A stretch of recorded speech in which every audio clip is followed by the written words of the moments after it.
coming up on Sports Night. Field hockey hopes to cap off its historic season with a national championship. Northwestern men's basketball takes on some duels in the desert. And the volleyball team looks to close their season strong. Then, as the quarter comes to a close, people around campus are naturally looking back on their years. That's right, Brendan, and one of the ways people are doing that is with Spotify Wrapped. What's yours looking like? Well, according to Spotify, I'm in the top 0.05% of listeners to Beauty and a Beat by Justin Bieber and Nicki Minaj. So there's definitely a lot to unpack there. Yes, for sure. There's definitely a lot to unpack, but fortunately for myself and the viewers, we do not have time to ask about your music taste because it's Sports Night right now.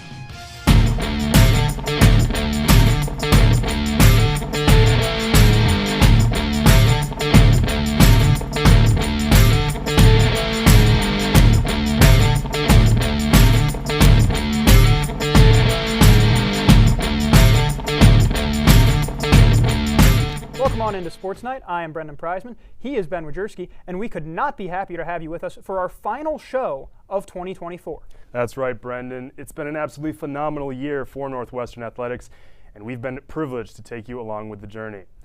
And while this show falls at the bottom of Sports Night's calendar, we're going to start it at the top of the sports world.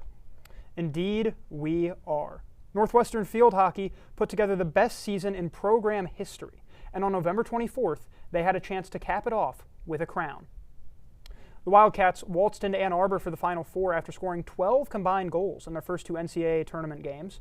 They held off a stingy UMass team in a 1-0 victory in the Final Four thanks to a late Ashley Sessa goal and advanced to St. Joseph's in the championship game. How many goals did they really have in stock? 1, 2, 3, 4, 5. That's 5. Behind a destructive day from the offense, Northwestern field hockey earned its second national title in the last 4 seasons. Sports Night's Adam Beck has the story. For the second time in program history, Northwestern field hockey is a national champion. A 5-0 win over St. Joseph's helps complete a 23-1 season and a return to the mountaintop after falling short to North Carolina the past 2 years. We always want to vie for Big Ten and national championships, and to go to a double shootout, sudden death last year and lose it doesn't leave a good taste in anybody's mouth. It's also a full circle moment. Winning the program's first ever national title over Liberty in 2021 on Phyllis Oker Field in Ann Arbor, Fuchs, alongside the Wildcats seniors and grad students, prove lightning can indeed strike the same place twice. 39 years ago today, I won my national championship at UConn on November 24th. So all the stars aligned in every way, but to have this class go out as the best class to ever play for Northwestern makes me and my staff incredibly proud. For the rest of their life, they'll be a double national champion. That class is led by Maddie Zimmer, the 2024 Big Ten Player of the Year. A pair of goals against the Hawks ends a remarkable year for her that includes playing at the Paris Olympics for Team USA alongside teammate Ashley Sessa. But the loop back to the top of college field hockey is special because of the connections embedded in Evanston. Coming in with this class specifically, my best friends that we went through COVID together, and we won the first one here, and now we get to win our second. It's really indescribable, I think. For Annabelle Skubish, Northwestern's grad student excuse for a brick wall and goal, finishing on top is why she came to Evanston in the first place. I committed to Northwestern knowing what this team would be capable of with the staff and the players, and I'm just so honored and happy that it turned out exactly how I hoped it would. Although this marks the end of the road for a slew of Wildcats, including Skubish, Fuchs knows Northwestern is capable of this sustained success. I came to Northwestern because I knew it was a place where you could win championships, or I would have been a dog walker. They support our women's sports and support me to the highest extent. After trips to the national title game in 4 straight years and 2 wins under its belt, this is no fluke. Northwestern field hockey's latest run proves it's officially a dynasty. In Ann Arbor for Sports Night, I'm Adam Beck. Thanks, Adam. Man, oh man, 5 goals in the championship game. Wop, wop, wop, wop, wop. That'll mess them up. Congratulations again to the Wildcats on their national championship. A fitting close to a historic season from the best team in field hockey. With their bowl game chances all but gone, David Braun's men needed a miraculous week against last year's champions Michigan and a ranked Illinois team. Northwestern goes on the road for the final time in 2024 to face the Michigan Wolverines in Ann Arbor. The Cats coming off a tough loss to number 2 Ohio State at Wrigley but the Wolverines dropped a close one of their own to number 9, Indiana. Jack Lausch's first drive does not go his way. He throws a pick. Michigan gets a scoring opportunity early. Khalil Mullings finds the end zone on a short run to put UMich on the board 6-0. Cats with another early deficit to overcome. Cats have to wait a little while for their chance late in the second quarter. Luke Akers lines up the 28-yard attempt and sends it home. NU on the board. 10-3 as the clock ticks towards halftime. But Michigan would not let the Cats keep it close. Going into the locker room, Davis Warren finds Colston Loveland on his left for the short pass, and he hauls it in with plenty of space. Wolverines putting a cooking number on the board in the final seconds of the first half. And the offensive onslaught from the blue and yellow would continue. Mullings finds the end zone twice more in the third quarter, but now it's Donovan Edwards' turn. The senior running back gets his first scoring action of the day as the Michigan lead increases to 31. 13.5 minutes later, and Northwestern is graciously put out of their misery. Michigan tacks on a few garbage time scores and hands the Cats a drubbing 50-6 final score. NU has one more shot at redemption against Illinois. And the Wildcats would take on the Fighting Illini in an electric game to wrap up the Cats season at Wrigley Field last Saturday. Let's get right to it. Northwestern would get on the board first thanks to Luke Akers' 21-yard field goal with a little under 10 minutes to go in the quarter. But the Fighting Illini didn't take long to strike back as Aiden Lowry led the charge with a 30-yard scrumble to the end zone for 6. Approaching the 2-minute mark, Luke Altmaier, Illinois quarterback, tried to throw to Pat Bryant, but his plans were spoiled by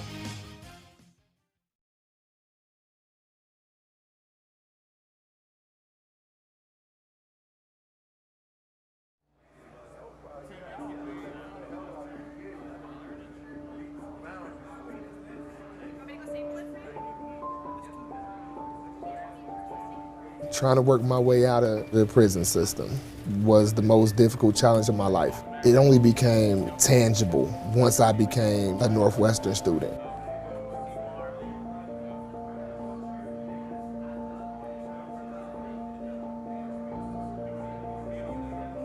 One, two, three, four.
My relationship with Giannis is unique. We're from the same country, we're from the same city. Being a Northwestern alum, I think, has tremendous advantages in the sports industry. To me, that community, it's been with me for 20 plus years.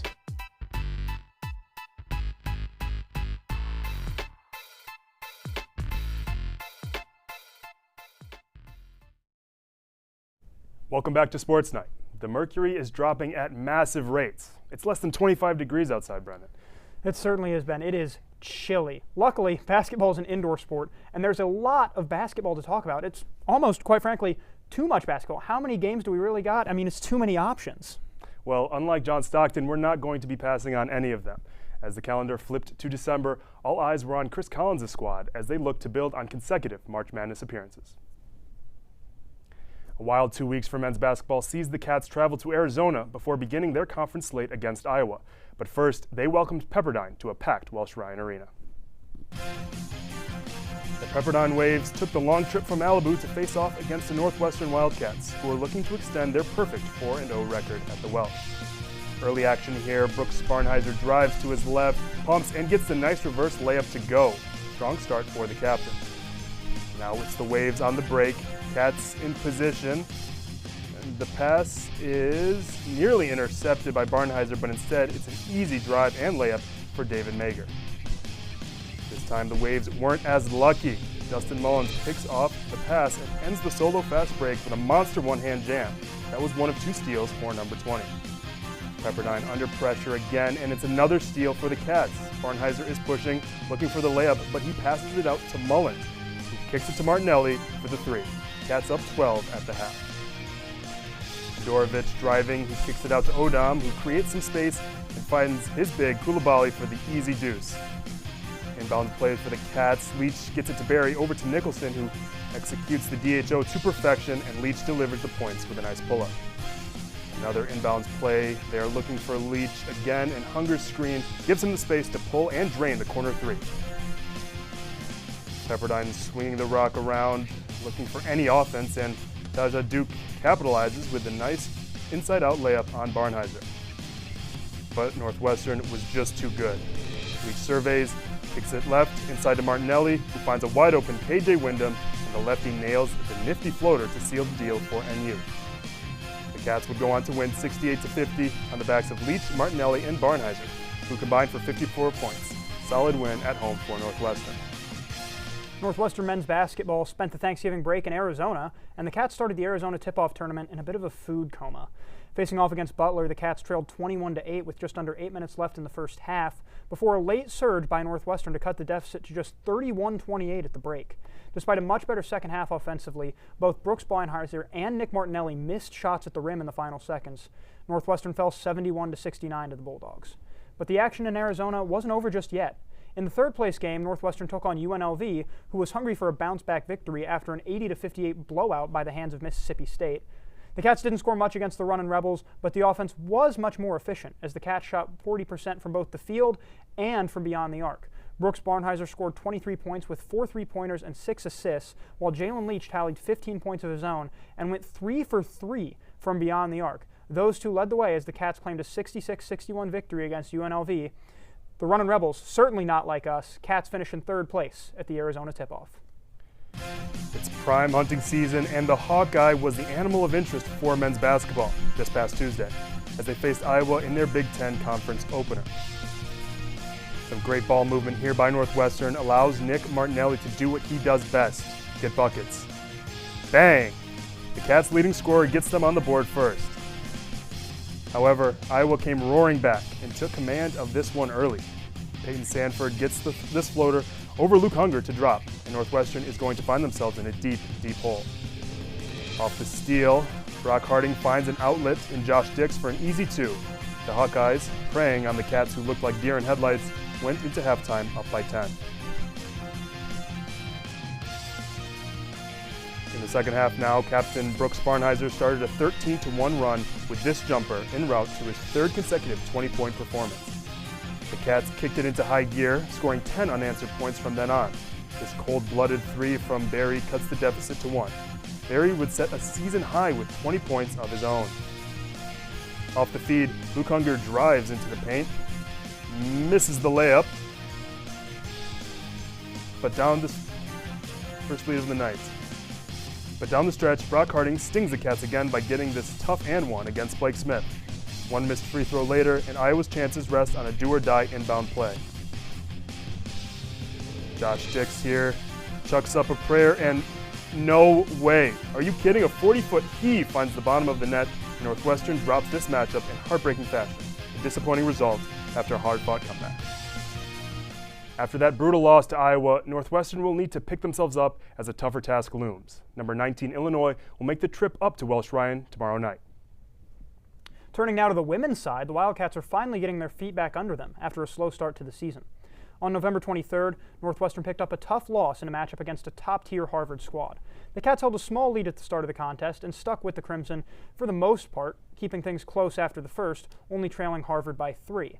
However, after getting off to a 9-point lead midway through the second quarter, the Crimson never looked back, eventually leading the Cats 42-26 at halftime. After the break, the Cats trimmed the lead to as little as 8 points, but Harvard was able to regain momentum, hold on for the win, and beat the Cats by a massive margin of 75-50, holding Northwestern to 35% shooting and 18 turnovers. Despite the tough loss, Northwestern bounced back just 3 days later with a win at Loyola Chicago. In the crosstown contest, Northwestern was down early on, 14-6, but ended up outscoring the Ramblers in the second quarter to cut the lead to just 1 at halftime. After the break, Loyola boosted their lead to 6, but NU fought back to take a commanding 8-point lead at the end of the third. The Cats took the fourth quarter and earned their first road victory of the season.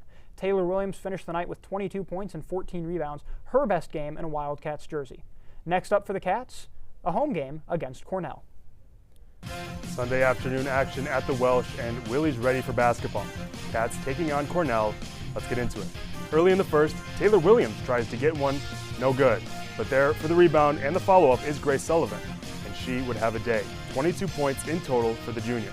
Here she is getting a layup on the fast break. She is leading the charge for the Cats. Now in the second, and Northwestern finds the freshman at the top of the arc. Zamaya Walton drains it. Cats leading in the second. Now with the last possession of the first half, clock expiring in the second, Kyla Jones heaves it up from deep. We'll see here, and she gets it to go. Wow, Cats lead at the half, 36-28. Now in the third, and the Cats keep their foot on the gas. Working in transition here, and Casey Harder falls hard on the floor but gets the bucket to go. Bench is getting hyped.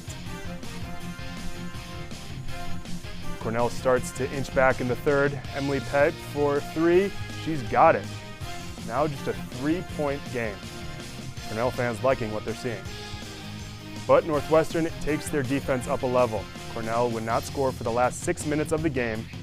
Cats getting the steal right here, and they get the win 67-54. Cats even their record to 3-3 in their second battle against an Ivy League school.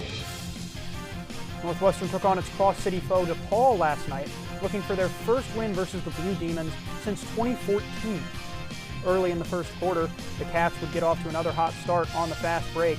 Taylor Williams feeding to Grace Sullivan, who lays it up for her first points of the game, the transfer tandem working as one. And some history was made as well in the first quarter. Kaylee Walsh drills this three-pointer to notch her 1,000th career point. Walsh is the first Wildcat to reach the 1,000-point mark since Veronica Burton. Congratulations, Kaylee. And Northwestern would keep the scoring going at the end of the quarter with this layup from Casey Harder, taking a 7-point lead into the break, and the Wildcats would come out hot in the second quarter. Kyla Jones looking around, feeding it to first year's Amaya Walton way downtown. You bet. She shot that from DePaul's campus. She finished the game with a career-high 6 points. Blue Demons would go on a scoring drought of over 5 minutes, helping the Cats break this one wide open. Casey Harder for 3. You bet. She converts, and the Cats head into the half, leading 41-24. Jumping ahead to the fourth quarter now, Northwestern leading by 15. Caroline Lau at the top of the key, driving between Blue Demon defenders, gets the tough layup to put the Cats back up 17. But DePaul wasn't going to go down without a fight. Taylor Johnson-Matthews' three-pointer, pure, cuts the Cats' lead to 12.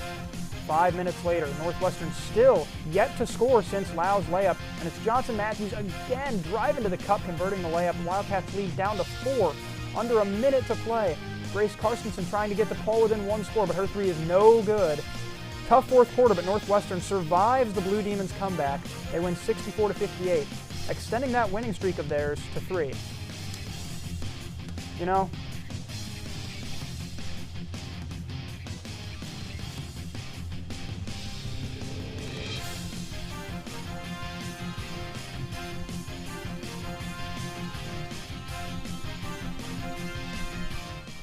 know, sometimes you just got to pop out and show people, and the Wildcats are doing just that. That's now 3 victories in a row for Joe McEwen's squad, putting them on a hot streak even in the cold of an Evanston December. They're now 4-3, above 500 on the season.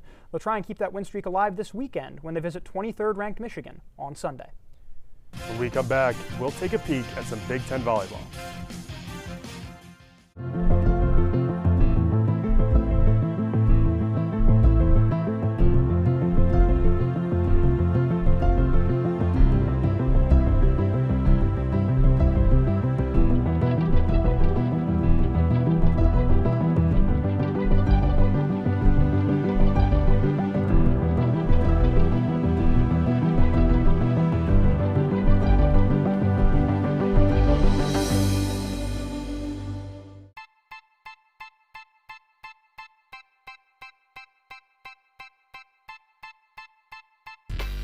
My relationship with Giannis is unique. We're from the same country, we're from the same city.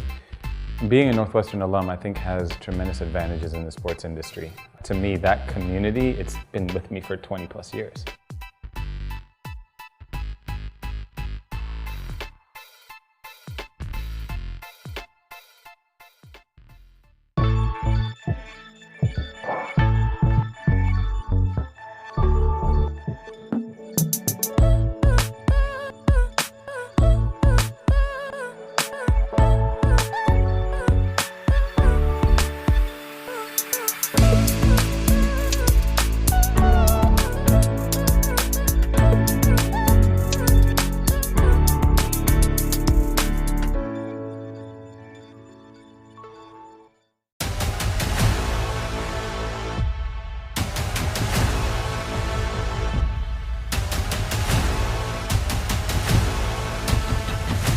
Ready, set, go!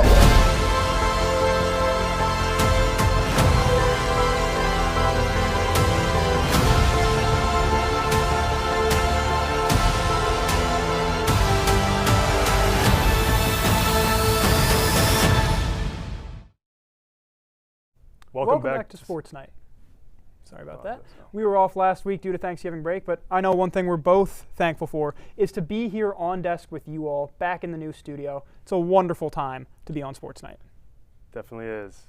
Well, I'm thankful that a week from now I won't have to deal with finals. Aren't we all? That's the truth. One thing that's already faced their final test is Northwestern volleyball.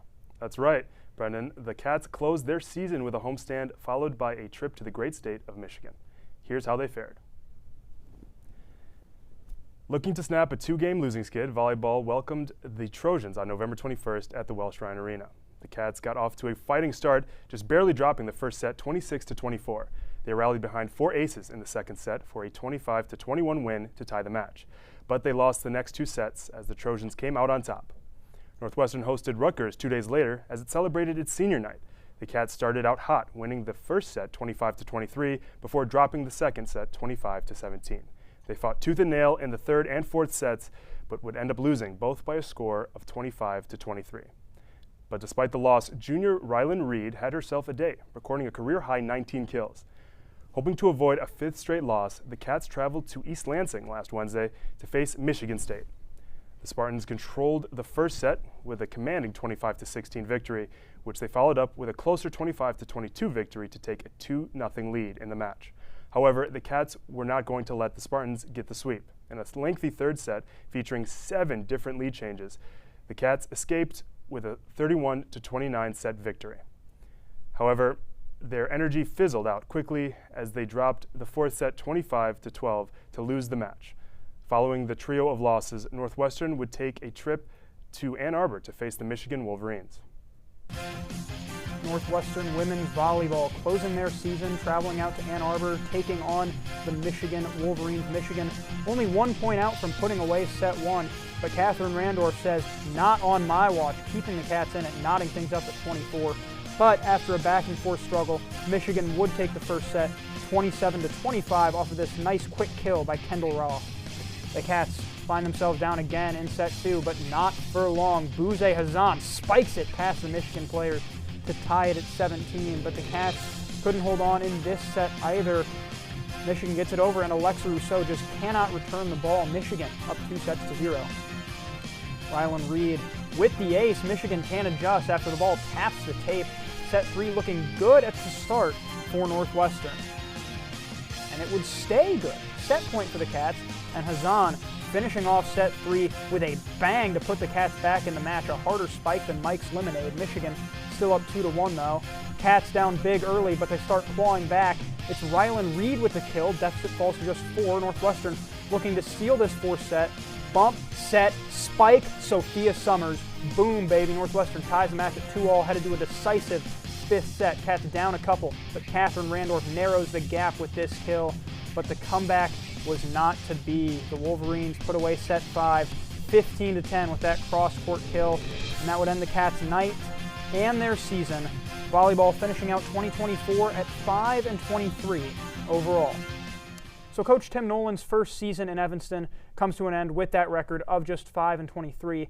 However, his Wildcats managed to take sets from 4 different ranked teams throughout the course of the year. The rabbit hole is deep. They can go further, I promise. Next year should be a great year for the team's returning veterans as they look to really make the leap. Superstars are often the ones who make the headlines, but they cannot do it alone. A quarterback's offensive line, a basketball team's 6th man. Some of these players fall under the radar. Here at Northwestern, however, we like to put our players in the limelight. Our very own Izzy Begley has the top 5 underappreciated Cats. Izzy? Thanks, guys. Thanksgiving leftovers might be gone, but we're still feeling grateful here at Sports Night, and there's still plenty to be grateful for in Northwestern sports. So today, I'm highlighting 5 Wildcats that sometimes fly under the radar, but we should be on the lookout for this winter and spring. At number 5 on my list, we've got Garrett Shearer, who looks like he's shaping up to be Northwestern's ace. Last year, Garrett threw 55 innings, showing he can handle a heavy workload. With a 5-pitch arsenal, I'm confident that he's got the tools to lead this team. Under second-year head coach Ben Greenspan, the Wildcats are looking to rebound from last season's 18-34 record. If they're going to turn it around, Garrett's going to have to step up as a leader, especially within this year's pitching rotation. Coming in at number 4, we have an athlete from a sport that doesn't get enough love: fencing. Karen Wang, who is an épée fencer from Houston, Texas, is quietly dominating her competition. Last year, she went 33-23 and earned a spot in the NCAA tournament. She was also named to the United States Fencing Coaching Association All-First Team. Karen's focus and skill makes her a cornerstone of Northwestern fencing. I'm excited to see her build on her success this year. Moving over to the wrestling mat, let's talk about Max Mayfield, a redshirt senior who's currently ranked 21st in the country at 165 pounds and has a record of 5-1 so far this season. Max is one of 3 Wildcats ranked nationally. The team's overall ranking sits at 34, so there's hope that they can help Northwestern climb the ranks. Keep an eye on him as he looks to close out his Northwestern career in style. Next, at 2, we've got Hannah Rudolph, a freshman who is already generating some buzz in the women's lacrosse world. At 6 feet tall, she is a force of nature in the midfield. She was a 5-star recruit in high school and the number 10 player in her recruiting class. She is the type of athlete that makes you go, wait, she's just a freshman? With the departures of Lindsey Frank and Jane Hansen, Hannah will likely see significant playing time this season. And finally, at number 1, we've got Crawford Wade, a redshirt senior who is a left-handed pitcher and played his undergrad career at Wake Forest. Crawford brings a lot to the table. He has a 3-pitch mix, which gives him a bit of versatility if he remains as a reliever like he was at Wake. But he definitely has potential to earn a starting role. He was especially outstanding during his sophomore year, where he made 32 appearances out of the pen for the Demon Deacons and had a 3.12 ERA. He is a huge add to the Cats pitching staff and is giving some much needed depth to that Cats bullpen. Crawford definitely has us feeling optimistic about this season. So there we have it. 5 unsung Wildcats who deserve a whole lot of love. Whether it's on the mound or on the mat or on the field, these athletes are quietly building something special. So next time you're at a game or scrolling through box scores, don't forget to show these guys some love. Thank you, Izzy. We'll be sure to keep an eye on those Cats in the coming months. Ben, it's getting frigid outside, and one thing you definitely don't want to do is catch a cold, but there's one thing you do want to catch, and that's the Cats. Here's how you can do that this weekend. On Friday, men's basketball takes on number 19 Illinois at Welsh Ryan. On Saturday, wrestling competes in the Cleveland State Open. And on Sunday, women's basketball takes on Michigan on the road. When we come back, it's the yearly finale of everyone's favorite segment, Plays of the Week. Don't go anywhere, or else.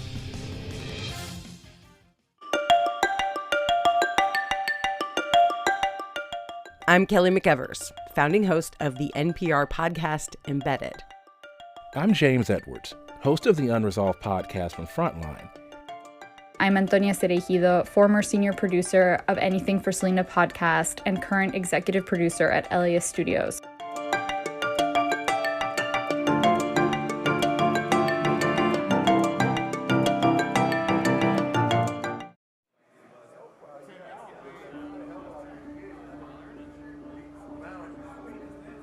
My narrative, since I've been locked up and kind of made my transition, has been like redemption, accountability. When I come into the classroom environment, every individual that sits amongst me takes education seriously.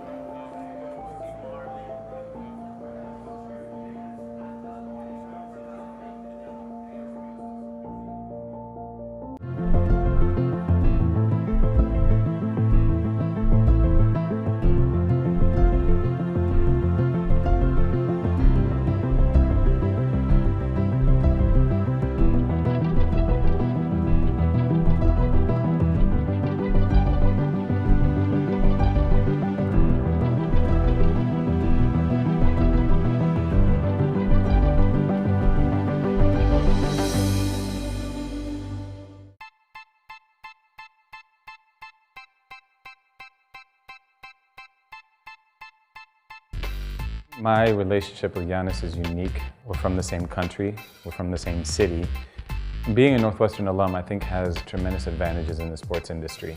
To me, that community, it's been with me for 20 plus years.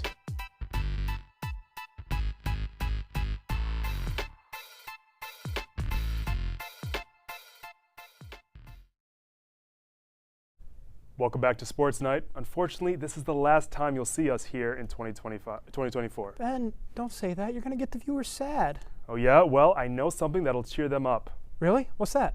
It's time for Plays of the Week. Roll them.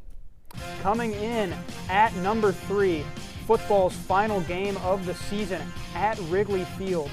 Quarterback Jack Lausch stepping back in the pocket, launching it deep, and A.J. Henning makes the catch as he goes tumbling to the turf. Henning finishes his college career with a career-high 10 receptions for 119 yards.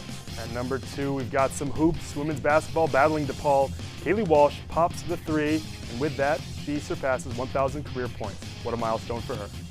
And at number 1, 5 seconds remaining in the first half of Northwestern versus Cornell. Kyla Jones grabs the rebound, races down the court herself, throws up a shot, and swishes it as time expires. Cats go on to get a big win over the Big Red. Well, that's all the time we have for you on this terrific Thursday evening. Thank you so much for tuning in. And be sure to follow us on Twitter at NNN Sports and on Instagram at NNN_sports. For Adam Beck, Izzy Begley, my wonderful co-host Ben Wojcicki, and our entire Sports Night crew, thank you for following along with us this evening. Have a spectacular rest of your year, and we will see you in 2025. Peace.